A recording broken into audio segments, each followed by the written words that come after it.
Hello and welcome back to a new For Honor video on my channel. Today we are going to discuss the feats and perks of the Black Prior and discuss a certain build that I have created for him that goes along this. So let's get right into it. So the first tier of feats was a pretty obvious decision for me because Iron Lungs is just generally not a good perk in my feat in my opinion.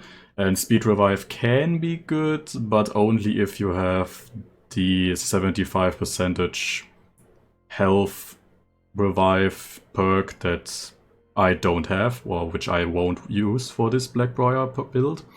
So Sinister Shield was an obvious decision for me, because it's a really good feat.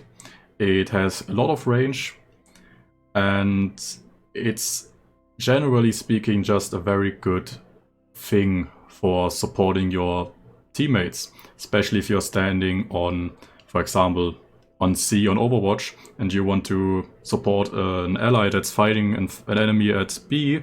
You can just, from that range, give him your shield, and it's pretty good. It's nice, especially if you're someone like me who always plays in teams or groups with friends or something. It's nice. I really recommend it. The tier 2 was a little bit tougher for me to decide, because those are all pretty damn good. I usually don't go for Doom Banner, because if you're not on a zone, it doesn't really do much for you, because most people will just run out of it or out of the circle. So if you're not fighting on a zone, people will just do that, and even if you're fighting on a zone, a lot of zones are big enough so that the enemy can just stay out of it. Yeah, so not really my favorite. Inspire is something I really like on the Kensei. I really like using it on him. It's amazing because the Kensei has a lot of damage output, but the damage output of the Blackbriar isn't that high in comparison. So I went for Healing Ward. And the reasoning behind this is that you can, no matter where you are, you can heal yourself. And I mean, that's obvious. But the side effect that it has is, if you use it in a fight, you force your enemy to do something. Especially against characters like Nobushi, who have a lot of range, and who will usually try to stay further away from you. You can just go into Bulwark stance, heal, they will see it, and they can't immediately do a guard break because they're too far away. It will just miss, and if they do a guard break and miss, you can just go out of Bulwark stance on reaction and guard break them. And it's pretty good. It heals you, it forces enemies to do something, and it's overall just a very unique and nice tool to have. For the third tier was also, well, it was quite obvious before the patch that nerfed Tough as Nails. But I will talk about it in a second. So Punch Through, yeah, block damage is increased, usually garbage, honestly. It's not useful at all. Like, the only time a lot of attacks are going to get blocked is when you're ganking someone, and I don't see myself getting into ganking situations that often, because I don't want to feed revenge, especially with the revenge nerfs where you cannot get any revenge in 1v1s. I just don't want to do that, and I feel like this is just generally speaking a useless, or not useless, but a very bad tier 3 feat. Oathbreaker is unique to Blackbriar, just as Healing Ward and Sinister Shield. But it's nice, but like I said, only in ganking situations, and the way revenge has been nerfed, it just isn't as powerful anymore, and there's no real need for Oathbreaker. When I equip it, I rarely even use it. Most of the time I even forget that it even exists, because I'm not fighting against any people that have revenge. It can be good if someone has a shield, I guess, but I don't know, it just doesn't feel really worth to me, to be honest. Tough as Nails, like I said, used to be 1.25 multiplicator. It is only a 1.15 multiplicator now, so the Blackbriar has a base health of 130. That means he gets like 19 HP, I think, or something along those lines. He has almost 160 HP. which it's still an improvement. It's not as good as it used to be, of course, but it's still, I think, the best choice that you can have on this tier 3 feats. Tier 4 is a very, very hard one because all of those are great. All of those are really good. But Regenerate, well, it's useful, but if you have Healing Ward, you don't really need it. Of course, Healing Ward makes it so that you are very slow while healing. So you could argue that, so I can see that point, but if, generally speaking, you are not very fast anyway, because you are heavy, so yeah, I don't think it's really worth it, and like I said, I don't want to have to de-equip Healing Ward or use something else on my second slot. I think Regenerate's just a little bit over the top for that. Ambush Shelter and Morale Booster are both very strong. Morale Booster is actually, I think, it's even forbidden in competitive play because it's so strong. Like for 10 or 15 seconds, everyone in your team gets 50% damage increase. 50%. It doesn't matter where they are on the map. It's just that. It's crazy. It's really, really good.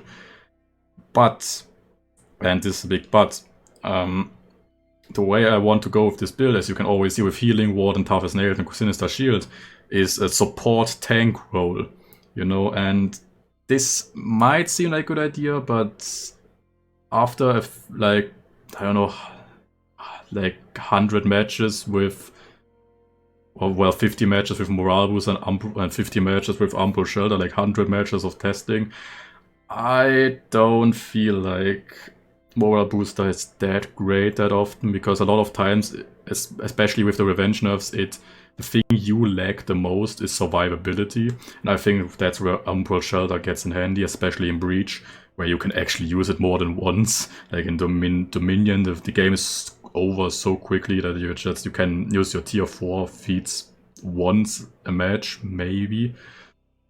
So yeah, it gives you a lot of survivability, because for basically at 10 or 15 seconds, I'm not sure about the number, you and your allies in your close proximity are basically unkillable, and this is really, really great, especially if you're getting ganked and you pop revenge, you get offensive, and then you maybe kill 1 or 2 people, but there's still like 1 or 2 people left.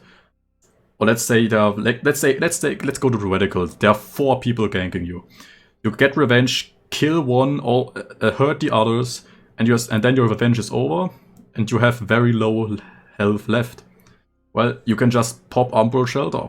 Of course, he has a startup animation, so you have to do that slightly before revenge drops, so you don't get interrupted. But it basically gives you a lot of time to be offensive, because your revenge ran out. People are going to be offensive. And it's going to take a few moments for them to realize that you popped Umbral Shelter. So that's really good. And it really fits very, very well with the builds that I have with the perks, which is something I will go to right now. So obviously, has 7 perks. Rising Dawn, in my opinion, is just, it's a good perk, but it's not a good perk for the highest tier. Like, I don't see the reasoning behind that, to lock out 1 other perk, or even 2, to just get 75, like 25% more health for your revives. I don't see myself reviving that often anyway, because people are better at the game than they used to be. Most of them go for executions, especially in Breach, where it really, really hurts to get executed. Especially later in the game, where you have like 15 seconds feed level penalty. Yeah, so I don't think Rising Dawn is very good. Bulk Up was something I was looking at, but then again, it's only 16 health. I think it's good, of course, but I think the other perks are just more useful. Feline Agility, he's a heavy. 10% for a heavy is like nothing. I've seen the difference. I don't feel like it's very good. To be honest, it's not worth it, and especially if you have Healing Ward, it's just, you are heavy, you're not supposed to be extremely quick, and this perk shows that in a perfect manner. Remedy is a good perk, but I just feel like there are others that are better. It's okay, but I think 10 health, it's just most of the time it's not going to do anything for you. So let's go into the perks that I have actually chosen. First of all, Bastion. When in a zone or carrying a banner or offering, gain 10% damage resistance. When carrying a banner or offering, this doesn't really, I mean, that doesn't happen that often. At least not in Breach and Dominion, it doesn't happen at all. So it's all about that zone. When in a zone, gain 10% damage resistance. That is really, really good. It's really good.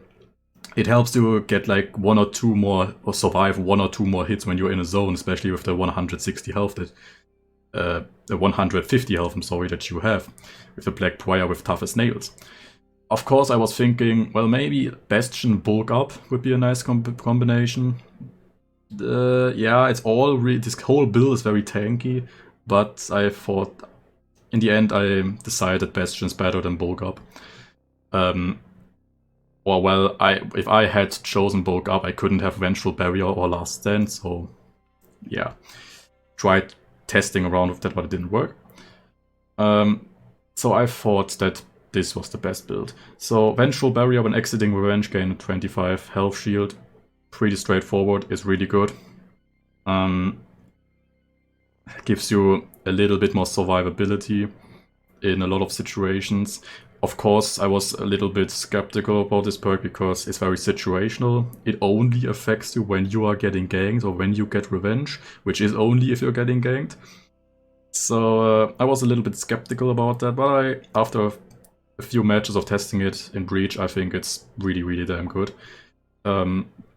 It's a great perk in my opinion, I really like it. It saved my ass a few times. And then we get to the whole core of this build, like the Last Stand. When a critical health gain 40% damage resistance. This perk is genius. Critical health affects you once you have reached 40% or lower health. So if you have, for example, your Black Prior, you have 150 health, 1/4 of that is quick math skills, 37.5. So that means the double of that is 75, so about... No, I'm actually fucking retarded, it's not a fourth, it's 40%, I'm sorry. So it's actually 60 health. 150 health is what you have, and 60 health. If you have 60 health or lower than that, you get 40% damage resistance, plus the 10% damage resistance you already get through Bastion if you're on a zone. And a lot of times you're getting ganked on a zone. This is really, really good. It gives you a lot more survivability. Like that's half the damage you're getting. That means 40% heavy, 40 damage heavy from a Kensei will only do 20 damage. So that means when you have 60 health, instead of being drawn to 20 health, you are drawn to 40 health. It's really, really good. The first time I saw it, I thought that it's shit. That's never going to happen, but it actually happens quite a lot, especially, and that's the whole thing. If you have critical health and you proc Umbral Shelter, it's insane how fucking how low the damage is that they're outputting to you. And if you're in critical health and you pop Revenge, they will have a lot of trouble getting through your Revenge shield. It's amazing. I think it's a great build. I really like it. It's an anti-gank build for a lot, and it's very, well, to a certain degree, it's very good against ganks at least. It's a very tanky build. It's a little bit of support in there. And in my opinion, it's a great build. I have made huge successes with that. Like, Breach is just a blast with this. I can certainly recommend this. I can show you my whole gear stuff, what I have here, and if you want to copy it or want to have the same build, you want to try it out, I can only recommend it. The shield and the sword, by the way, are both from the Jormungandr event, so yeah, that's the thing. So yeah, that's about it for this little guide. I hope you enjoyed. I hope I could help some people. Or maybe give some ideas. If I missed something, if I missed anything, please comment and tell me. And yeah, that's it. Thank you very much for watching, and I'll see you guys in the next video. Take care of yourselves and goodbye.